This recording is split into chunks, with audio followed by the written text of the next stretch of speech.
Happy Wednesday, March 27th, Hebrews 5, 1-10. For every high priest taken from among men is appointed in matters pertaining to God for the people, to offer both gifts and sacrifices for sins. He is able to deal gently with those who are ignorant and are going astray.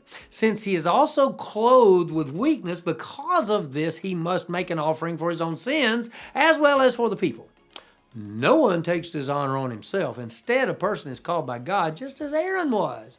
In the same way, Christ did not exalt himself to become a high priest, but God, who said to him, "You are my son, today I have become your father," also says in another place, "You are a priest forever according to the order of Melchizedek."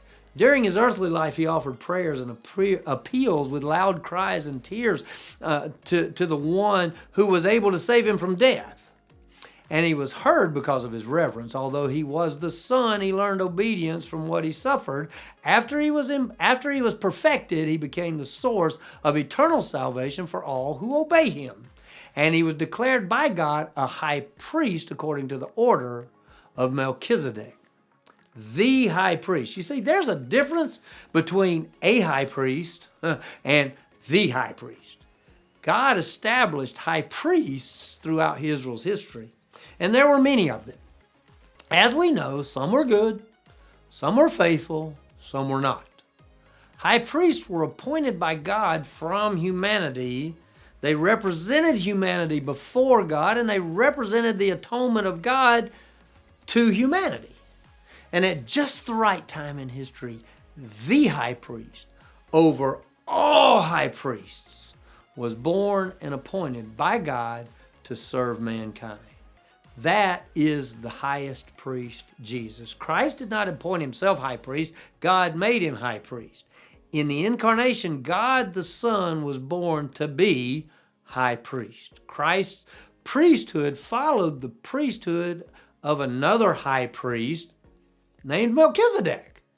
Jesus did what high priests do. He prayed. He cried out to God on behalf of humanity. He submitted himself to the Father's will and suffered as a sacrifice, as the sacrifice for all mankind. So when it says in there he learned obedience through suffering, well, the suffering was that prayer that he offered up.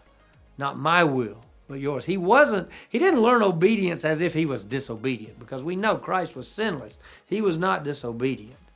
He learned to submit. He submitted himself to the Father's will. He suffered as a sacrifice for us. He is the highest priest, and he accomplished atonement so that we might join him in the presence of the Father. Jesus is our high priest. Whew. And we'll see you tomorrow.